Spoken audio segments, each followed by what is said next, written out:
Welcome to Relation Tales. Please like this video and subscribe Relation Tales. We're grateful for each and every one of you. Let us know where in the world you're tuning in from. We'd love to hear from you in the comments. Let's begin. The rain hadn't started yet, but the sky over Southridge was darkening with the promise of a storm.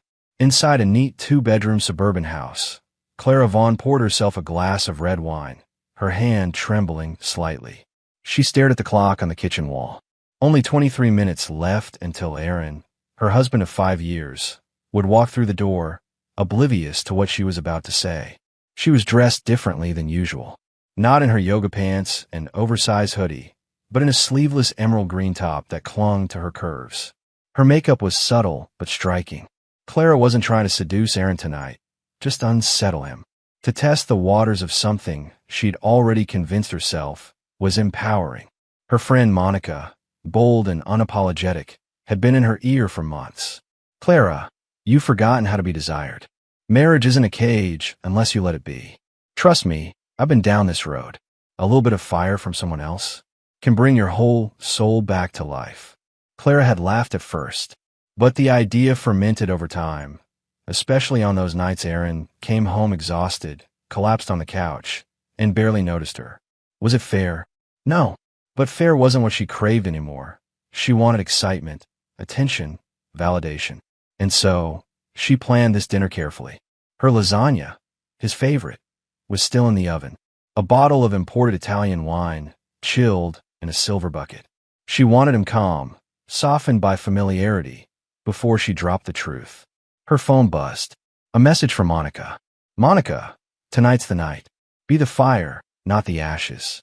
He'll either bend or burn." Clara stared at those words. Somewhere deep inside, a whisper of guilt stirred, but she silenced it with another sip of wine. This was for her, or so she told herself. At 6:02, the front door creaked open. Heavy boots thudded against the floor. Aaron stepped in, soaked from a late afternoon drizzle, work bag slung over his shoulder. His eyes lit up when he saw the table. "Wow," he said, pausing. "Date night." Clara smiled tightly. "Something like that." She handed him a glass of wine. He took it with a grateful nod, but looked at her more closely. "You okay?" "I will be," she replied, motioning him to sit. "Let's eat first." They ate mostly in silence. The food was good. The atmosphere strained. Finally, she exhaled and put her fork down. "Aaron, we need to talk." His shoulders tensed. "What's going on?" "I need something," Clara began, trying to keep her voice even. "Not from you, necessarily. From life. From myself." Aaron blinked. "Okay. I've felt invisible, Aaron. Not unloved, but undesired. Like I've faded into the background. Monica says." He cut her off with a raised brow. "Monica says?" "Clara, that woman thinks Tinder is therapy. She reminded me that life is short," Clara went on, ignoring the jab. "So I've made a decision. For a short while, just a couple of months, I want to try something new." Aaron's expression changed. He leaned back, eyes narrowing. "What kind of something?" Clara's throat tightened. "I want to date other people." His wine glass paused midair. "Are you asking for a divorce?" "No," she said quickly. "I want us to stay married. But openly. Temporarily." For a few seconds, Aaron just stared. No shouting. No slamming fists. Just silence. Then he nodded. Once. Slowly.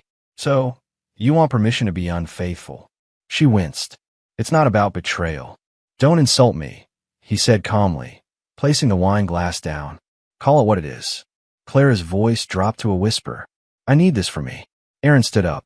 Not angrily, but something cold moved through his expression.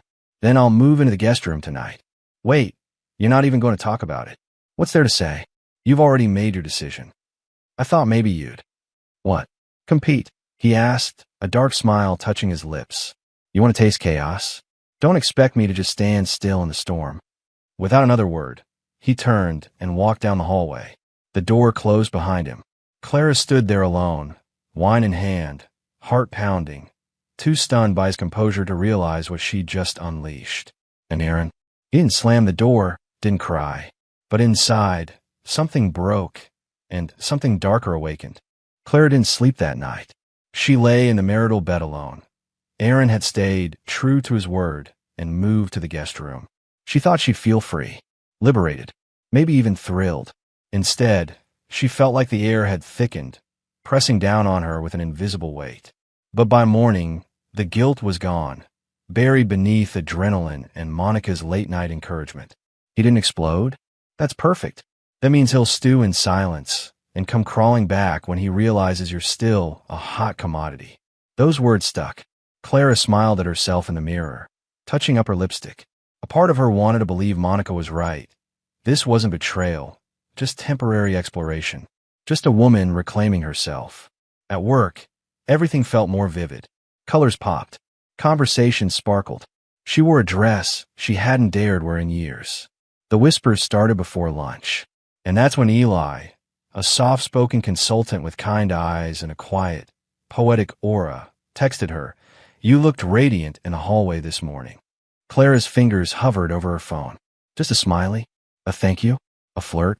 She chose a bold reply. "Maybe I dress up for you now." Eli responded instantly.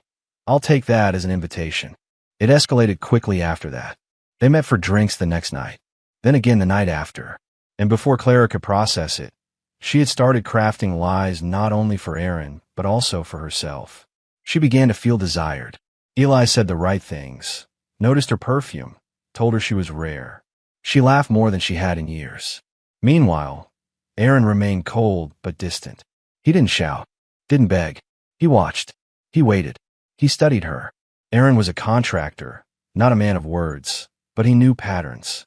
He noticed the changed passwords, the hidden texts, the longer showers, the nervous glances at the front door whenever her phone buzzed.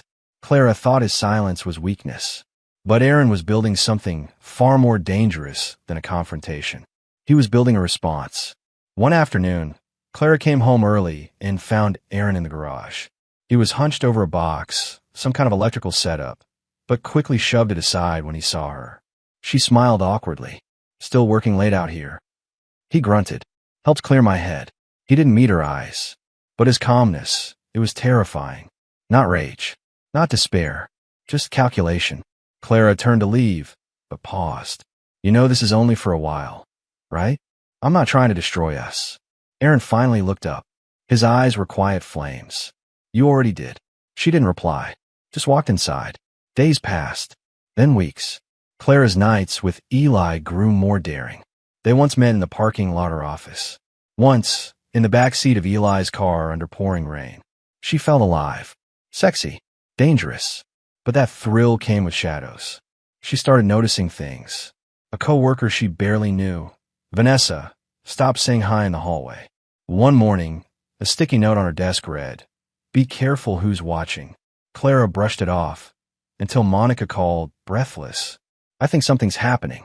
I got a weird call. Someone's digging." Clara blinked. "Digging what?" "Into us. Into what we've been doing. And someone's been talking to HR." Her stomach dropped. "You think Aaron? You said he's calm. That's exactly who you should fear." That night, Clara checked her laptop. A strange folder sat on the desktop, named Clara Personal. Inside were screenshots, messages, GPS logs, even a spreadsheet labeled encounters_confirmed.xlsx. She gasped, her breath catching in her throat. This wasn't just casual spying. It was methodical, professional, cold. She deleted the folder in panic, but she knew what it meant. Aaron had known everything. At 2:17 a.m., she padded quietly to the guest room.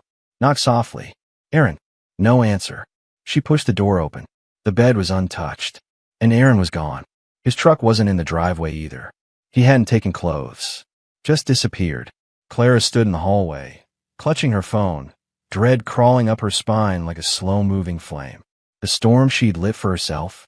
Aaron had caught the spark and walked into the night carrying gasoline. Clara didn't hear from Aaron for 2 days. No texts, no calls, no receipts left on the counter. Just silence. The house grew too quiet, too big.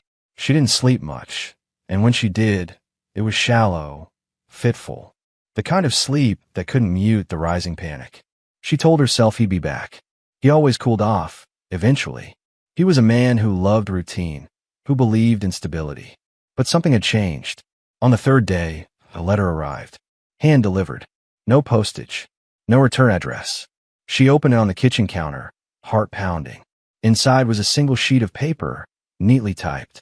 Clara, I won't stand in your way. But understand this, freedom is never free. Watch carefully now. Hey.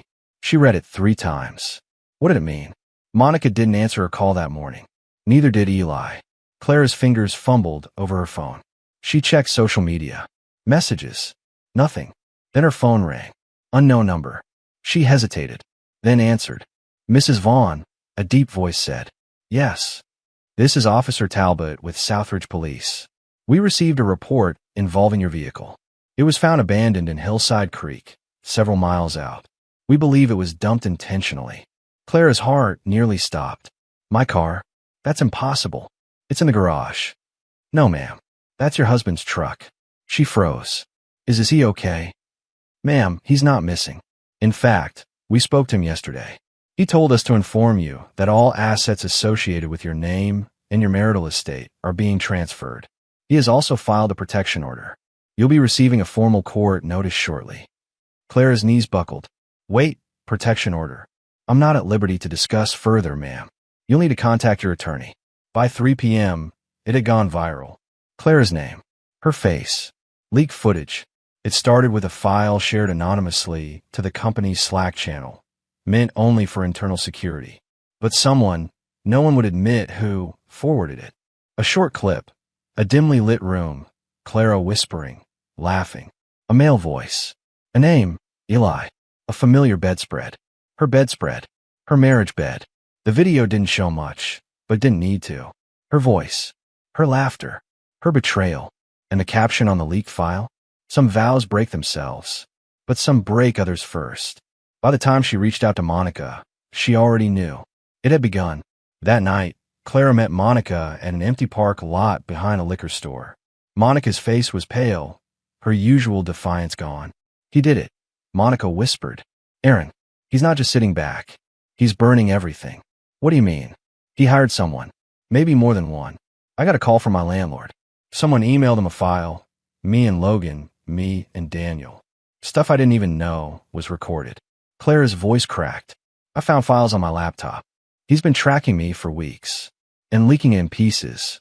I just got suspended from work. HR says they're investigating ethics violations. Clara stared into the dark. You told me this would be harmless. No, I told you it would be fun, and you believed it would be harmless. There's a difference. But you said men always come around, that they love a confident woman. Monica laughed bitterly. I was wrong. Aaron's not like the others. He's surgical. The next day, Clara was called into the company boardroom. There were 4 people waiting. HR, legal, and a man she didn't recognize, probably security. She was offered coffee. She declined. Then they placed a thick file in front of her. Screenshots, timestamps, office locations, messages between her and Eli, between her and Monica, even her digital calendar, cross-referenced with company property logs. We believe this represents a conflict of interest, misuse of resources, and violation of the company's code of conduct, said the HR director, grim-faced. Clara whispered, How did you get all this? No one answered. Then the security officer cleared his throat. We also received audio recordings from a third party. Aaron, she asked, voice breaking. Still no answer. She wasn't fired on the spot. They said they'd evaluate further. But Clara knew what that meant.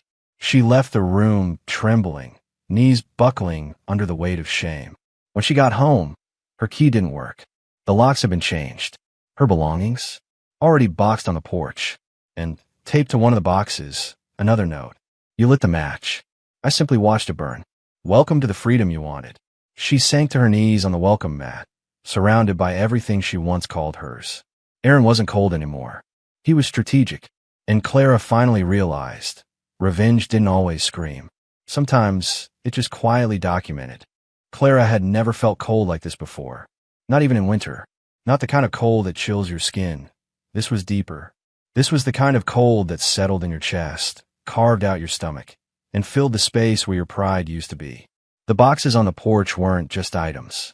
They were artifacts, evidence of everything she had once built, and everything Aaron had quietly dismantled with clinical precision. She took the boxes to Monica's apartment. Monica barely spoke as Clara paced the floor. "Have you spoken to Eli?" Clara asked. Monica didn't look up. "His wife kicked him out." "You didn't know he was married?" Clara's heart stopped. "He told me. He said they were separated." Monica finally met her eyes. "Yeah, that's what men say when they want what they can't keep." Within days, Clara's reputation was not just damaged, it was publicly shredded. Screenshots of her flirty messages were on social media, anonymous pages, likely fed by Aaron's subtle network of revenge. But he never commented, never posted anything himself. Instead, he let the world talk. So she cheated and expected applause? Imagine doing all that and then crying on TikTok. How does it feel to lose a man you didn't think was worth keeping? The digital pitchforks came fast. Clara tried to post a video to defend herself. She made it 2 minutes before the comments overwhelmed her. Aaron had never raised his voice, never threatened her. He didn't have to. He weaponized silence. Then came the legal documents. Divorce proceedings, fast-tracked. Aaron's lawyer, Talia Rourke, had a reputation in the city. Ice cold, ruthless, elegant. The kind of woman who didn't blink when dishing out ruin. Clara sat across from her in the mediation room, visibly shaking. "You are entitled to nothing," Talia said without raising her voice. "No home, no car, no spousal support. We have recordings, witnesses, a timeline, and most importantly, intent." Clara's voice cracked. "But we were still married. He never told me to stop." Talia's eyes glinted. "He gave you the rope, Ms. Vaughn. You chose to tie the knot." The hearing was short. The judge barely looked at Clara. Aaron didn't speak once. The evidence did all the talking. Texts, hotel logs, photos, security footage. And a single damning statement Aaron had prepared in silence. He stood, calm and unreadable. "My wife didn't cheat on me. She abandoned the marriage. She wanted freedom. I gave it to her. But she also gave me clarity. I didn't lose a wife. I lost someone who never planned to stay." The courtroom was still. Clara looked up at him. His face was carved in stone. Not angry, just finished. That hurt more than yelling ever could have. That night, Clara checked into a motel. Her phone buzzed. It was Monica. "You okay?" Clara stared at the screen. No, she wasn't okay. She had lost everything. Her marriage, her home, her job, her reputation. And yet, some twisted, stubborn part of her still blamed Monica. She typed a reply. "You told me it would feel empowering. You said men crawl back. Mine burned the bridge." No reply. Monica was probably dealing with her own fallout. Rumors said her husband was suing for full custody. Logan, the office fling, had moved cities overnight.